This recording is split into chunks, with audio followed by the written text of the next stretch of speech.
Right. Hi, Stephanie. Hi. Thanks for joining us here on video. Tell us where you're sheltering in place right now. I am in my mom's house. I'm in Hong Kong. I was sheltering in Taiwan for 6, 7 weeks and then decided to come back to Hong Kong where I'm in government mandated quarantine for 14 days. Great. Yeah. I mean, everyone is in different places. And where were you before Taiwan? I was in New York. Well, I was in Colorado doing a festival, which obviously was canceled, sadly. And then went back to New York, and then realized pretty soon that I should get out if I want to get out, and come home. Yeah. Thanks for sharing.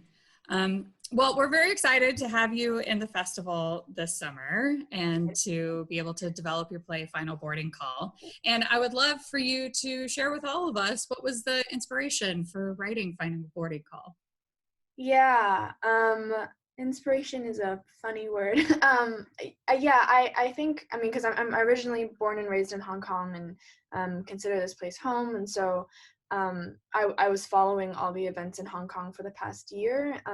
And it's especially interesting looking at how it went from protests to the virus, and now it's shifting kind of back to protests and moving back and forth, and just like the dynamics of that, even with the idea of face masks alone.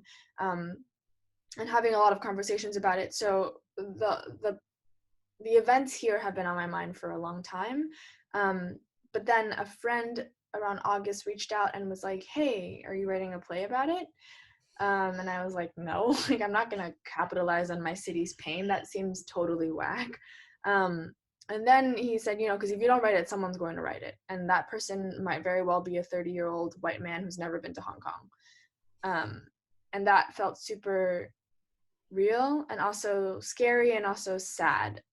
And I thought a lot about it and thought a lot about, well, if I am to tell a story from my city, it feels very heavy because it will be a supposed like one representation of this place for all of America, which is an Yeah. exaggeration, but it's no one expects a story in America to represent all of America, but a story about Hong Kong will represent all of Hong Kong in America whenever one person sees it who's never been there or will never go. And so I struggled for a long time with what kind of story I want to tell, and how to tell it by giving a nuanced view of the protests and the city and its history. Yeah.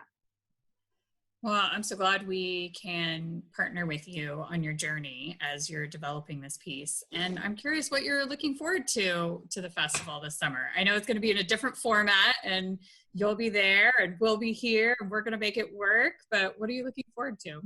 Yeah, I mean, I'm just excited to work with people.